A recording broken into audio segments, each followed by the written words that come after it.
प्रेग्नन्सीमध्ये healthy diet food कशी असते ते मी सांगते. तर सर्वात आधी जे रात्रीला मी भिजवलेले ड्रायफ्रुट्स त्याच्यामध्ये बदाम, अक्रोड, काजू आणि थोडं थोडं अंजीरसुद्धा मी भिजू घालते आणि कधी-कधी असं होते की मी विसरून जाते भिजू घालायला. तर मी ड्रायसुद्धा खाते. त्यानंतर तुम्ही नाश्त्यामध्ये हेल्दी नाश्ता करू शकता.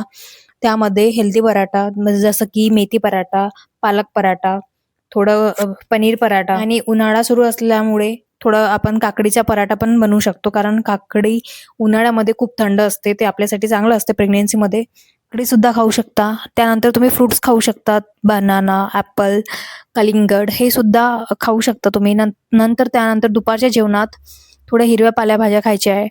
पनीर खाऊ शकता, पनीर पराठा, पनीर भाजी किंवा भात, दही हे सुद्धा खाऊ शकतात.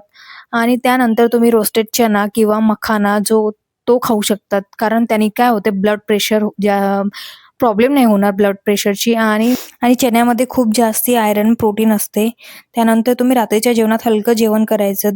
दाल खिचडी, दाल भात सिंपल आणि रात्रीला सुद्धा दही जेवण करायचं जेवण झाल्यावर आणि केसरचं दूध नेहमी प्यायचं. कारण ते पिलं ना तर स्ट्रेस पण तुमचा कमी होणार आणि झोप पण छान येणार.